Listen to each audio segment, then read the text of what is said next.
Assalamualaikum warahmatullahi wabarakatuh. Kami dari kelompok 14 akan memaparkan materi mengenai komponen-komponen perencanaan pembelajaran dengan mata kuliah perencanaan pembelajaran yang diampu oleh Bapak Abdul Rahman PhD. Saya Koryani Zinda Sukma, NIM K84200061. Dan saya Fatih Akbar Senjani, NIM K84200023. Adapun tujuan dari mempelajari komponen-komponen perencanaan pembelajaran diantaranya yang pertama adalah menganalisis karakteristik siswa dan kebutuhan pembelajaran. Yang kedua yaitu merumuskan tujuan dari pembelajaran. Yang ketiga menganalisis tugas atau materi ajar. Yang keempat merancang evaluasi pembelajaran atau penilaian. Yang kelima mengetahui pengembangan sistem penilaian autentik. Dan yang terakhir adalah membuat perencanaan pembelajaran. Nah, yang pertama yaitu analisis karakteristik siswa dan menilai kebutuhan pembelajaran atau needs assessment. Nah, dalam hal ini terdapat 2 poin penting, yaitu yang pertama karakteristik siswa dan yang kedua menilai kebutuhan. Nah, karakteristik siswa ini yaitu aspek atau kualitas pribadi dari diri siswa. Nah, misalnya seperti bakat dan minat, kemudian motivasi belajar, gaya belajar, kemampuan berpikir, dan kemampuan awal hasil belajar yang dimiliki oleh siswa. Nah, serta latar belakang yang dimiliki oleh siswa. Sedangkan dari sisi dari poin menilai kebutuhan, yaitu ketika menilai suatu kebutuhan, hendaknya harus paham terlebih dahulu mengenai kebutuhan tersebut sehingga kita bisa menilai dengan baik dan benar. Nah, menilai kebutuhan ini dapat diartikan sebagai suatu proses bagaimana mengidentifikasi kebutuhan-kebutuhan dan keputusan-keputusan tentang prioritas dalam suatu proses pembelajaran. Menurut Dewi Salma, Prawira Diraga pada tahun 2008 yang merupakan seorang pakar teknologi menyamakan persepsi terhadap desain pembelajaran, yaitu terdapat 5 poin penting. Yang pertama yaitu analyze. Analyze merupakan menganalisis terkait kebutuhan peserta didik dan seterusnya. Kemudian yang kedua yaitu desain atau mendesain. Nah, mendesain ini yaitu bagaimana seorang guru melakukan perencanaan pembelajaran seperti merumuskan kompetensi, strategi, model ataupun metode pembelajaran dan lain sebagainya. Nah, yang ketiga yaitu develop atau mengembangkan. Nah, maksud dari mengembangkan ini yaitu bagaimana seorang guru mengimplementasikan dari strategi ataupun rancangan yang telah dibuat untuk nantinya diimplementasi dalam bentuk materi belajar, media pembelajaran, dan lain sebagainya. Nah, yang keempat yaitu implement atau melaksanakan. Nah, dalam hal ini titik ataupun proses aplikasi dari rancangan yang telah dibuat untuk nantinya diaplikasi kepada siswa. Nah, misalnya dengan guru menjelaskan secara tatap muka langsung, kemudian melakukan assessment dan lain sebagainya. Dan yang kelima yaitu evaluate atau menilai. Nah, menilai dalam hal ini yaitu menilai dari keberjalanan dari program pembelajaran yang telah dilaksanakan. Yang kedua yaitu merumuskan tujuan pembelajaran. Menurut Sukartawi pada tahun 1995 mengumumkakan bahwa tujuan pembelajaran yaitu inti dari sebuah proses belajar mengajar. Nah, dengan demikian kegiatan pertama dalam sebuah pembelajaran yaitu menetapkan atau merumuskan bagaimana tujuan pembelajaran yang hendak dicapai. Nah, dengan demikian, tujuan pembelajaran ini merupakan sebuah perumusan yang jelas dan memuat pertanyaan tentang kemampuan dan tingkah laku peserta didik setelah mengikuti suatu program pembelajaran tertentu. Nah, adapun ciri-ciri dari tujuan pembelajaran ini, yang pertama yaitu maksud, tujuan, dan pesan harus jelas dan terperinci. Yang kedua, pesan harus berisi perilaku belajar. Yang ketiga, tujuan pembelajaran dinyatakan dengan kata kerja operasional. Yang keempat, tujuan pembelajaran digunakan untuk menentukan strategi pembelajaran. Yang kelima, tujuan pembelajaran dapat memudahkan guru menyusun tes dan penilaian hasil belajar siswa. Dan yang keenam yaitu tujuan pembelajaran harus berorientasi kepada siswa. Selanjutnya yaitu fungsi tujuan pembelajaran. Yang pertama, memberikan kriteria yang pasti. Maksud dari kriteria ini yaitu tolak ukur bagaimana sebuah pembelajaran tersebut dicapai. Misalnya, karakteristik siswa harus bagaimana, kemudian hasil belajar siswa harus bagaimana, dan lain sebagainya. Yang kedua yaitu memberikan kepastian mengenai keterampilan. Nah, ini terkait dari bakat dan minat yang dimiliki oleh siswa. Apakah siswa tersebut memiliki bakat dan minat di bidang A, ataukah di bidang B, atau yang lain. Kemudian yang ketiga yaitu memberikan dasar mengembangkan alat evaluasi.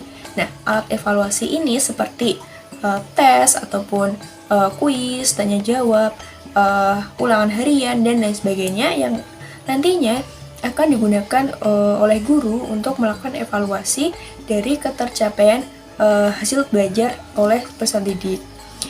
Kemudian yang keempat yaitu memberi petunjuk kepada desainer. Dan yang kelima, memberi petunjuk pada siswa.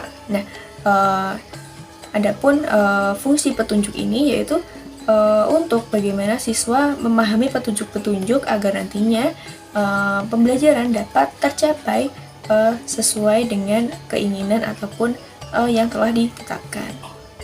Nah, di Indonesia sendiri, tujuan pembelajaran juga sudah diatur dalam undang-undang.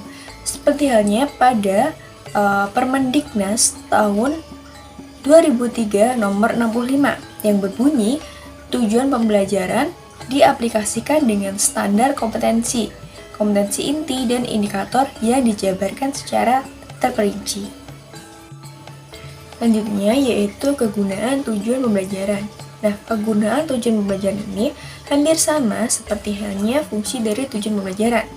Yaitu yang pertama, memberikan kriteria yang pasti, yaitu terkait dari karakteristik atau indikator yang hendak dicapai. Kemudian yang kedua yaitu memberikan kepastian mengenai kemampuan. Nah, mungkin kemampuan yang dimaksud yaitu kemampuan kognitif, psikomotorik, afektif, dan kemampuan yang lain. Yang ketiga yaitu memberikan dasar mengembangkan alat evaluasi. Nah, alat evaluasi ini seperti yang sudah dikatakan sebelumnya, bahwa alat evaluasi ini mencakup bagaimana evaluasi dijalankan seperti menggunakan tes, kemudian kuis, ataupun instrumen pendukung lainnya. Nah, selanjutnya yaitu yang keempat, memberikan petunjuk dalam menentukan materi dan strategi pembelajaran. Yang kelima, sebagai petunjuk bagi siswa. Dan yang keenam, siswa akan mengorganisasikan suatu upaya ataupun dalam implementasi pada kegiatan-kegiatan belajarnya. Yang ketiga yaitu analisis tugas belajar. Nah, dalam analisis tugas belajar ini memperhatikan dua hal. Yang pertama yaitu jenis-jenis materi. Nah, dari jenis-jenis materi ini mencakup beberapa aspek. Yang pertama yaitu fakta.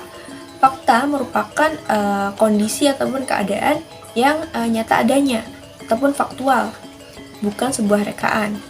Nah, yang kedua yaitu konsep. Nah, konsep ini merupakan sekelompok fakta atau data yang banyak yang memiliki ciri-ciri yang sama dan dapat dimasukkan dalam satu nama label. Nah, dalam konsep ini memiliki dua sifat, yaitu konkret serta abstrak. Nah, kemudian yang ketiga yaitu prinsip. Prinsip menyangkut hubungan kausal ataupun sebab akibat yang menentukan sebuah korelasi untuk menginterpretasi sebuah kejadian khusus. Nah, yang terakhir yaitu prosedur. Prosedur merupakan langkah-langkah mengerjakan sesuatu agar sesuai dengan aturan tertentu atau aturan yang telah ditetapkan.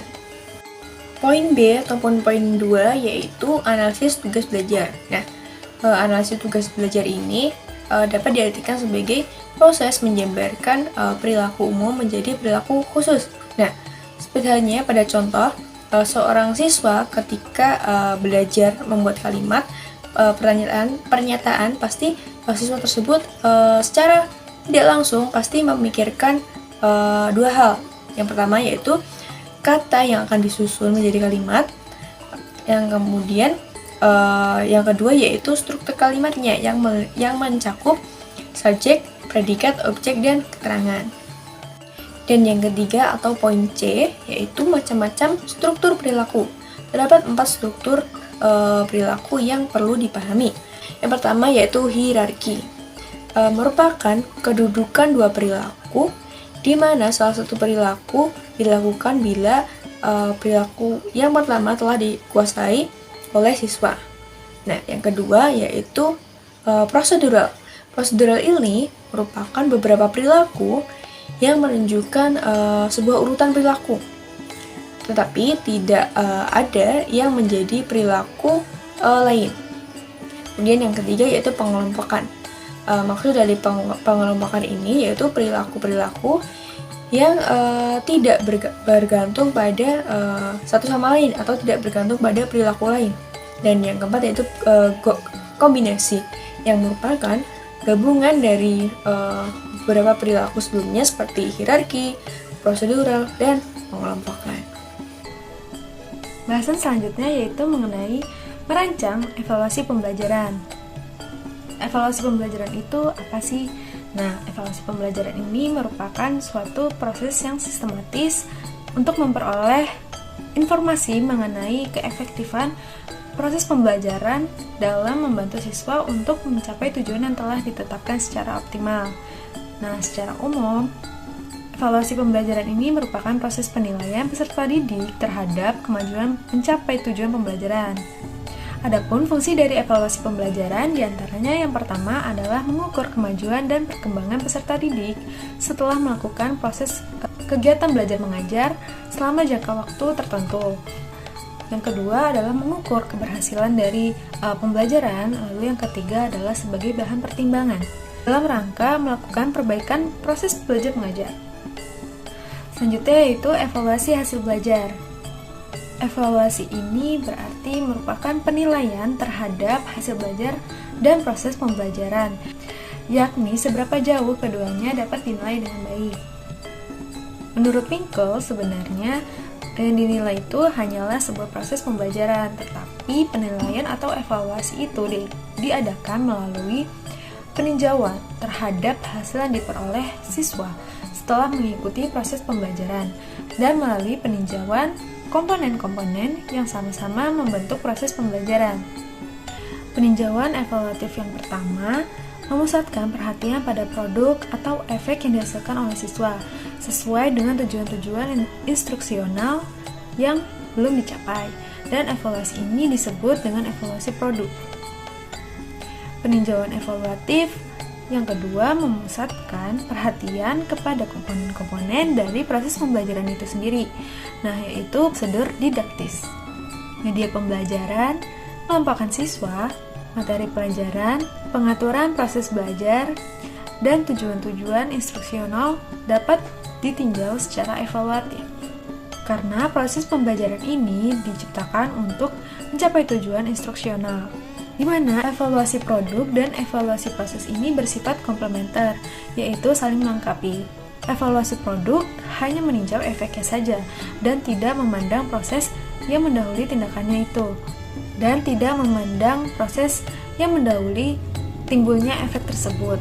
Melalui evaluasi produk dapat diselidiki apakah dan sampai sejauh mana tujuan-tujuan instruksional tersebut telah tercapai, di mana tujuan-tujuan itu merupakan hasil belajar yang seharusnya diperoleh oleh siswa, di mana evaluasi produk ini dapat digunakan untuk mengetahui informasi mengenai masing-masing siswa sampai sejauh mana mereka telah mencapai tujuan-tujuan instruksional.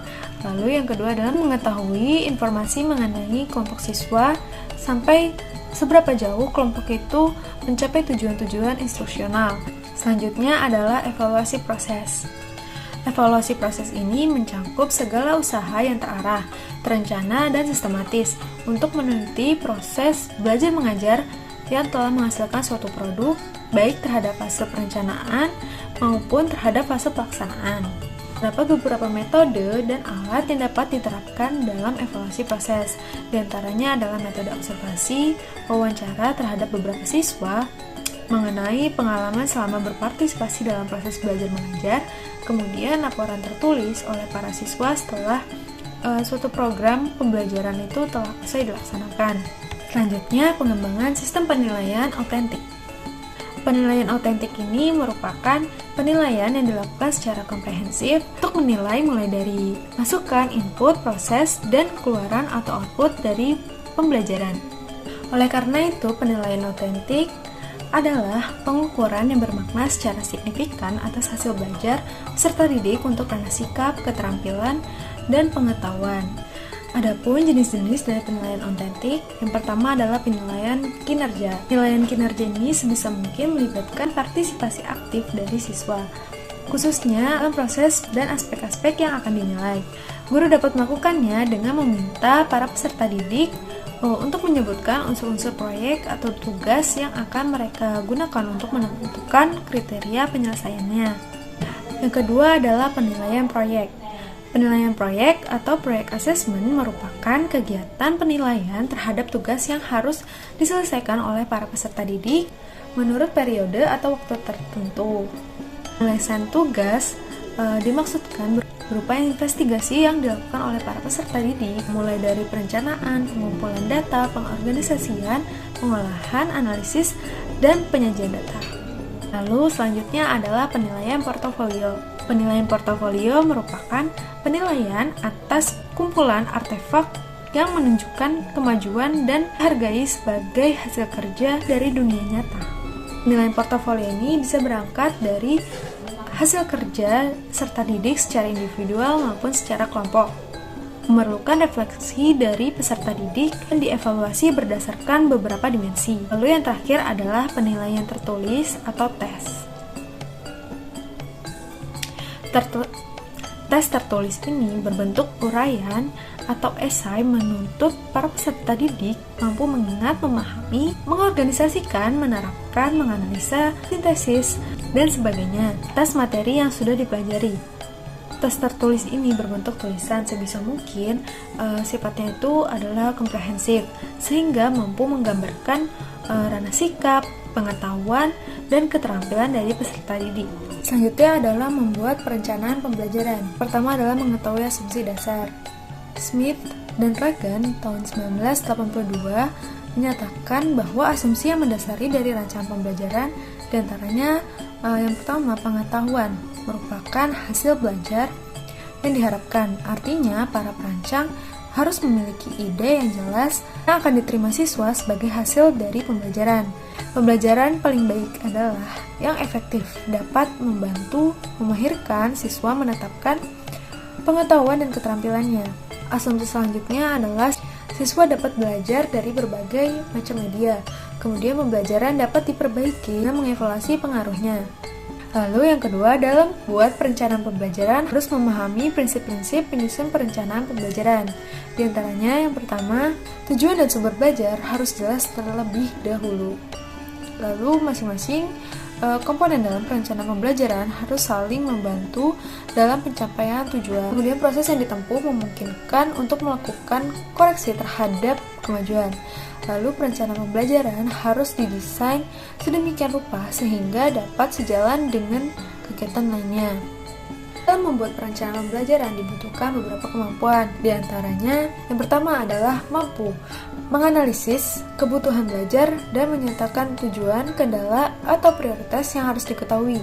Kemudian menetapkan pokok bahasan dan tujuan umum yang akan dicapai. Lalu meneliti ciri siswa, menetapkan tujuan belajar dan isi pelajaran dan unsur tugas. Kemudian merancang kegiatan belajar mengajar sesuai tujuan, serta menetapkan media yang sesuai, merincikan pelayanan penunjang, mempersiapkan evaluasi hasil belajar, serta memberikan uji awal. Lalu keempat aspek tadi telah terpenuhi, maka kemudian dapat menyusun perencanaan pembelajaran.